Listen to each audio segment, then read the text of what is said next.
It was a quiet Sunday evening as I sat at the kitchen table, sorting through a stack of medical forms for my son Jacob's upcoming school year. At 6 years old, he was an energetic handful, but the light of my life. My wife Naomi had left her own pile of school paperwork strewn about. Glancing over lazily, a small notation caught my eye that made my blood run cold. Under blood type for Jacob, it clearly stated AB. I stared at it frozen for a full minute, mind reeling. It couldn't be right.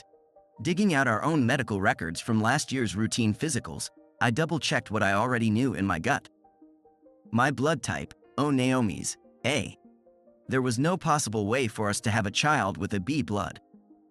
If Naomi was the mother, and I had witnessed her giving birth to Jacob myself, then the father had to be someone else with a B blood. The house was quiet, kids tucked into bed. Naomi was in the living room watching TV. I grabbed a beer from the fridge and headed out to the back patio, thoughts swirling.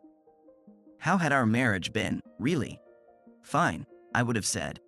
Typical ups and downs. Depended on the day. When we first met and fell in love, the passion was intense. We couldn't keep our hands off each other. Over time, like with most couples, that initial fire cooled to a steady simmer. But now, with evidence of betrayal staring me in the face, I questioned everything I thought I knew about our relationship. I sat and I pondered. When did things change between us? Was it gradual or sudden? In hindsight, it seemed both. The tapering off of our love life happened slowly. But about 7 years ago, right before Jacob was conceived, there were a few very strange months.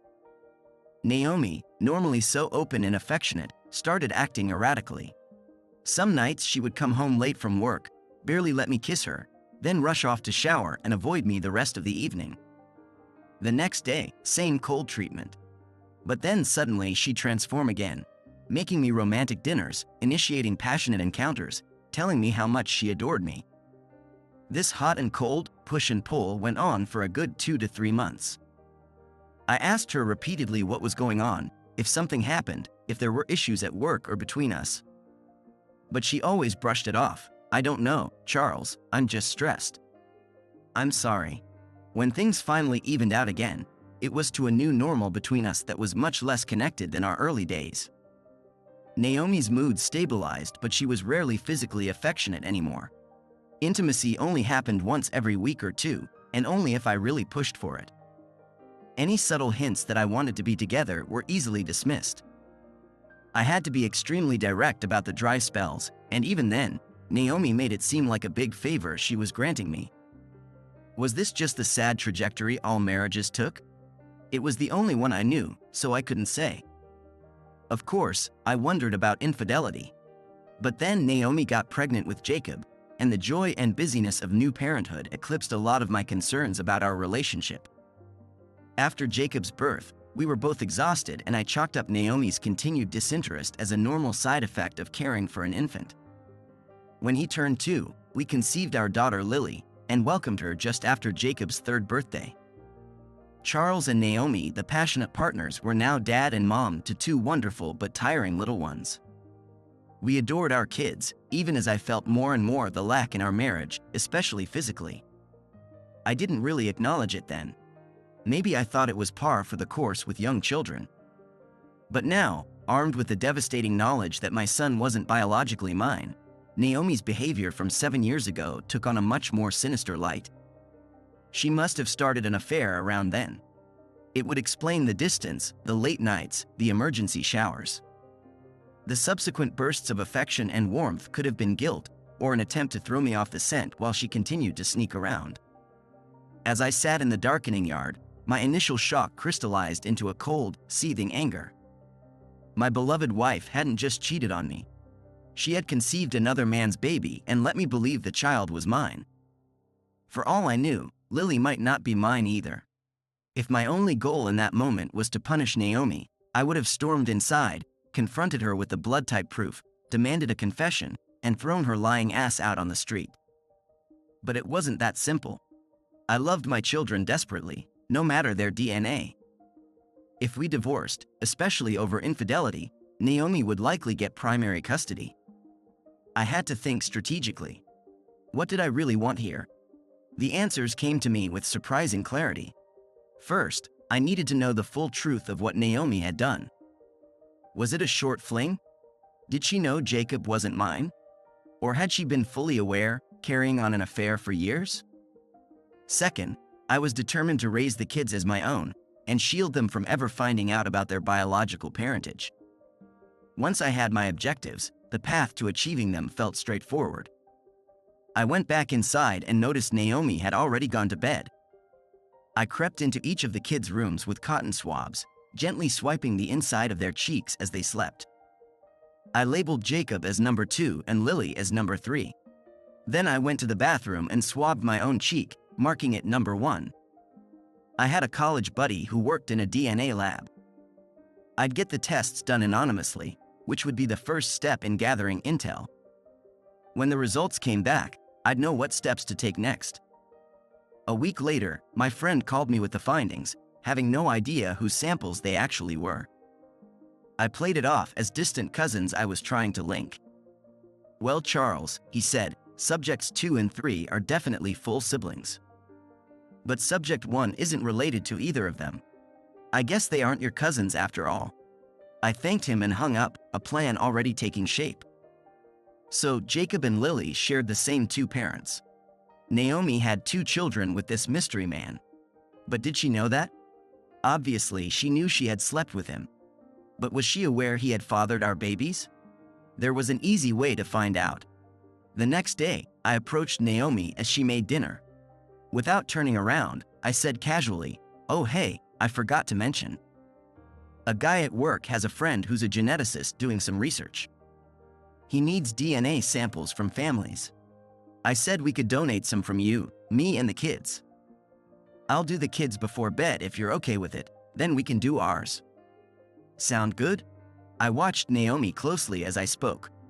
Midway through, she froze, nearly dropping the spoon she was holding. She recovered and kept stirring the pot. When I finished, there was a heavy pause before she turned to me. "I don't know, Charles. How do we know what this person will really do with our DNA? What if it's not kept private?" I started to reassure her, but she cut me off. "No, I'm not comfortable with this. Please just tell your coworker we'll have to pass." "Sure, honey, no problem," I replied mildly. But it didn't matter. Her reaction told me everything I needed to know. My next move was to find proof of the affair itself. Who, where, when. Maybe even why. If Naomi had been sneaking around, it was possible she had kept some evidence of it hidden in the house. That could give me a lead. But I needed time to search thoroughly. As it happened, we had standing plans to take the kids to Naomi's parents' house that Saturday. I'd beg off with a work emergency and use the empty house to my advantage. A few minutes before we were set to leave, I ducked into our bedroom and called the home phone from my cell. I pretended to have a conversation with my boss, making it sound like a crisis only I could handle. Naomi walked in just as I hung up with a sigh. "Honey, I'm so sorry, but I have to go into the office for a few hours. There's a major system failure that could cost the company millions. I feel terrible." Naomi frowned. "Seriously? My parents are expecting us. The kids will be so disappointed." "I know, I'm sorry," I said, giving her a quick hug. "You go on without me. Give them my apologies. I'll grab dinner here and meet you back tonight." She agreed, a bit annoyed, but soon had the kids buckled into the car and on their way. Now I had a good 4 to 5 hour window to comb the house for clues. I started by ruling out the obvious places I spent time in regularly. Naomi wouldn't hide anything there. So I bypassed the kitchen, the bookshelves in the living room, my side of the bedroom and bathroom. But I searched every inch of her closet and dresser drawers. The only thing that gave me pause was finding some very sexy lingerie tucked in the back that I had definitely never seen her wear. She had it well hidden under her regular clothes, which made me think she was intentionally keeping it from me. The kids' rooms and the attic remained. I doubted the children's rooms held any secrets, so I climbed the pull-down ladder to the attic. Scattered around were old pieces of furniture, a couple lamps, some boxes of keepsakes from our pre-marriage years. It was a lot to sift through. but I noticed a stack of 3 boxes off to the side of the room. One of them had less dust on top than all the others, indicating it had been handled more recently. Looking closer, I could see the dust and grime on the floorboards had been disturbed in front of these boxes, whereas the rest of the attic looked untouched for a long time. I focused my efforts there and found everything I was looking for. The boxes were filled with Naomi's things from when she was younger, mostly letters and cards from old friends and boyfriends. I found a bundle of notes and mementos from me as well, from our early courtship. But buried deep at the bottom of one box, clearly hidden under the innocuous papers, was a slim stack of newer-looking notes and 2 unlabeled VHS tapes. I grabbed them and brought them downstairs to investigate. It only took about 20 minutes of reading the letters to get almost all the information I needed. It was now clear that Naomi had been having an affair with her boss, Richard, for years. It seemed to have started about 3 months before Jacob was conceived, which lined up with when she was acting so strangely at home. The letters were all from Richard to Naomi, and they were crude and domineering. No romance, just lust. From the very beginning, their dynamic read as almost a dom-sub situation, with him calling all the shots. Some letters instructed her on how to dress for their trysts. Others described in graphic detail what he would do to her the next time they worked late. A few mentioned the births of their children and referred to me as the naive idiot raising his offspring. It was obvious he had no intention of claiming the kids. I knew he was married with a family of his own. His poor wife was just as clueless as I was. My hands shook with rage as I read. Richard clearly had some kind of hold over Naomi, but she was a willing participant. Nothing suggested blackmail or coercion. She seemed to relish playing this role for him, being at his beck and call. And they absolutely both knew he had fathered Naomi's babies. They relished sharing that secret knowledge, thrilled at how they were deceiving me. I couldn't glean much about Naomi's inner thoughts from Richard's words to her. But there was no question now that she had been betraying me for most of our marriage, deliberately having another man's children and lying to me that they were mine. I had been angry for days, but this sent me over the edge. Richard would factor into my retribution as well. I took a moment to collect myself, then brought the tapes to the VCR. Both were homemade recordings of Richard and Naomi having sex. I could tell the first one was from years ago based on Naomi's hairstyle. It seemed to be filmed in a bedroom I didn't recognize, probably Richard's house. The second tape was more recent and took place in my own damn bed. I wondered when Naomi had the opportunity to do this. Then I remembered I had gone on a couple short business trips in the past year. She must have pawned the kids off on her parents during those weekends. In any case, the videos showed in lurid detail how Richard dominated Naomi in the bedroom and how much she loved every minute of it. The lighting was dim, but I could see them both clearly. And the audio picked up every word, every moan. Even in the very first tape, Richard was barking orders at Naomi. He sat on the bed and made her strip for him, which she did with a smile on her face. The actual sex was rough, no tenderness at all, and he used the foulest language imaginable. It made me sick to see how much Naomi was enjoying herself. The second tape featured more of the same, but with an interesting bit of dialogue I picked up on. They were laying in bed and Naomi asked Richard why he didn't mind me raising his kids. He laughed and said, "Charles is a decent guy. Loves playing daddy, you said so yourself. I already have 3 brats of my own, I don't need more." Naomi playfully smacked his chest. "Be nice. Charles is a good man. He takes great care of me and the children. That's why you've let me keep up our fun all this time, right?" She smiled coyly at him. "You've never exactly been the nurturing type. Not like my sweet husband." Richard grabbed her roughly and rolled on top of her. "I give you what you really want. Never forget that." I had seen more than enough. I sat back, stunned at the arrogance of them both. Not just to do this, to have this affair and let me raise his children, but to be so careless as to leave evidence of it where I could find it.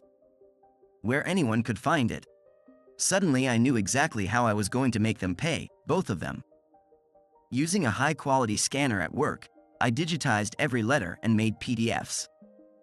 Then, using some advanced AV equipment I had access to from a project last year, I converted the tapes to digital video files I could edit. I saved it all on an encrypted hard drive and stashed the physical copies in my car's trunk, under the spare tire. Finally, I put the attic back exactly as I found it, erasing any trace that I had been there. Naomi would never suspect a thing. I spent the next 2 weeks putting my plan into meticulous motion. It was surprisingly easy for me to go on deceiving Naomi, acting like nothing was wrong.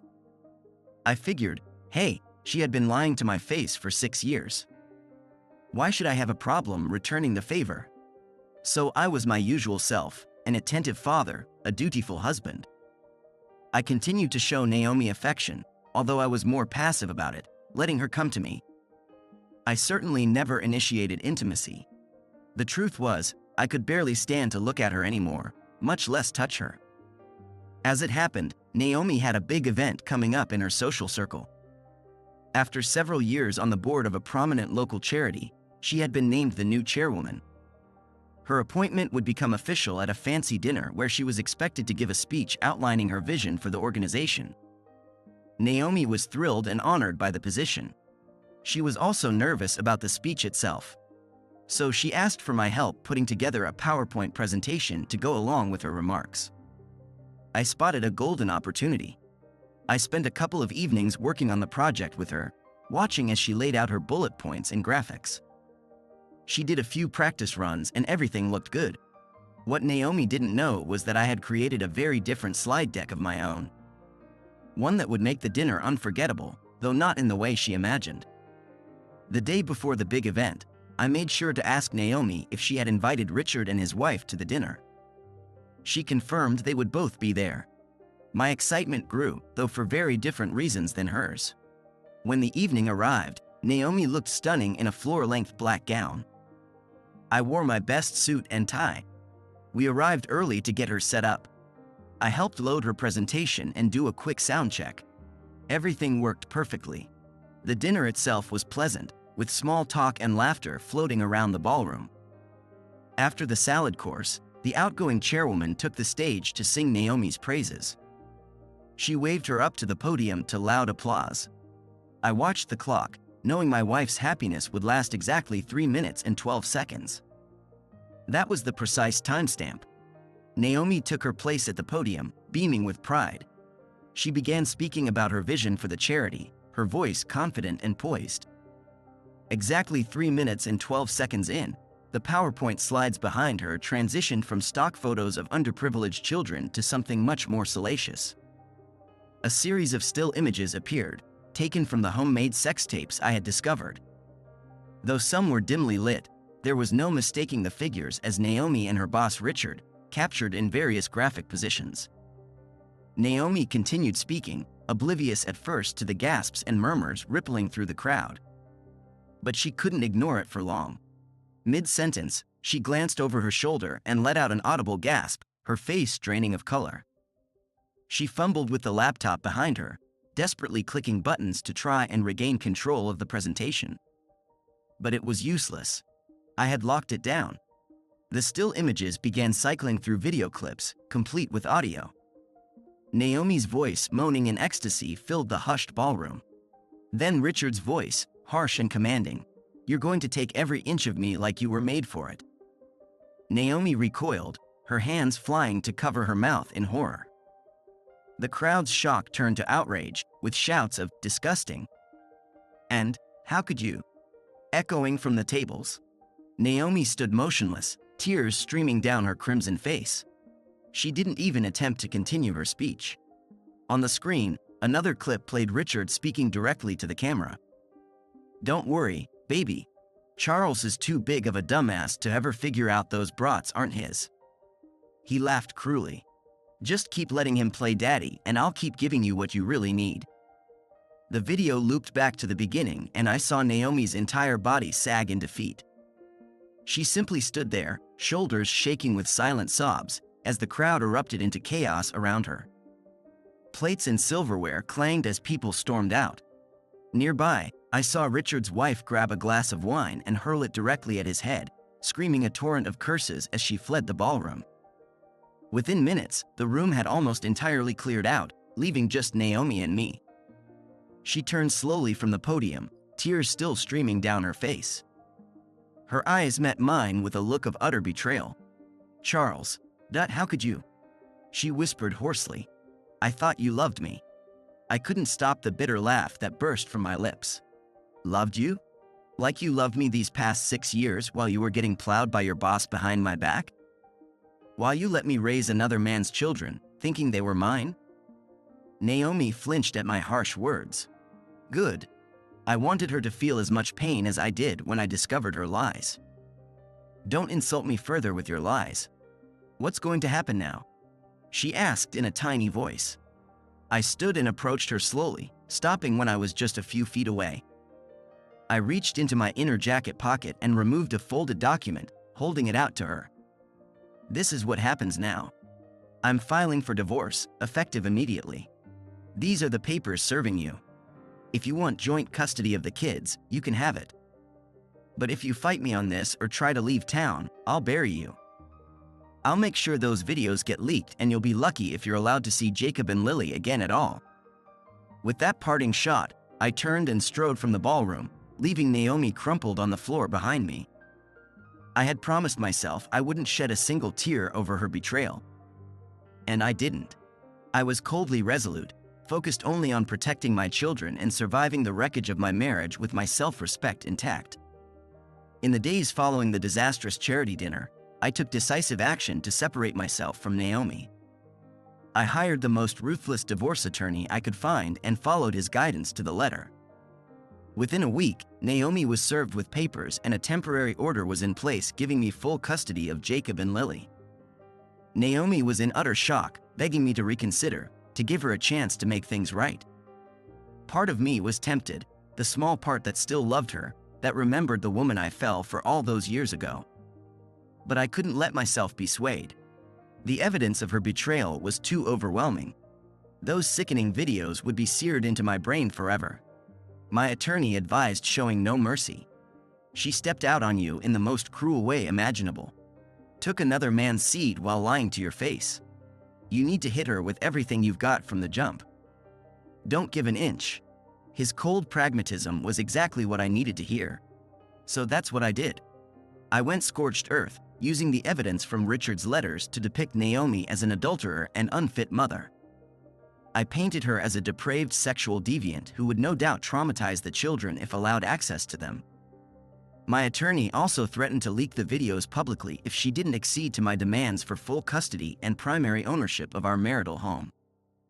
Naomi's lawyer tried to get the tapes and letters thrown out as illegally obtained evidence, but my team successfully argued I had every right to investigate suspicions of infidelity within my own home. In the end, she didn't have a leg to stand on. Naomi's reputation was in ruins after the dinner fiasco, and the court wasn't inclined to look favorably on her. Within 2 months, it was settled. I received full custody of Jacob and Lily. Naomi was granted supervised visitation, 4 hours every other Saturday at a court-appointed facility. She had to vacate our home immediately. Per the divorce decree, she was allowed no contact with the children outside of those supervised visits until they turned 18. I made it clear that any violation would result in the videos going viral. It was a devastating blow for Naomi. But I had no sympathy left to give. She made her choices and now she had to live with them. As for me, I had to figure out how to move forward and rebuild some semblance of a life for the kids and myself. The first big step was leaving our family home behind. Too many painful memories. I listed it for sale and used the equity to purchase a new place, a 3-bedroom ranch-style home in a nice family neighborhood with great schools nearby. I hired a top-notch family therapist to help Jacob and Lily process the traumatic changes in an age-appropriate way. They knew Mommy did some bad things. That meant she couldn't live with us anymore. But we danced around the specifics, and they never saw the videos or letters. I wanted to preserve their innocence as long as possible. For me, the path forward was more complicated. So much of my identity had been tied up in being Naomi's husband, the father of her children. Now, all of that was a lie. A mirage. I struggled with feelings of rage, betrayal, and emasculation.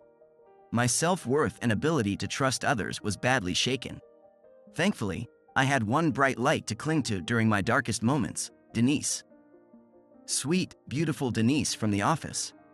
We had taken those first, tentative steps towards a relationship just before my world exploded. When the truth about Naomi came out, Denise was a rock.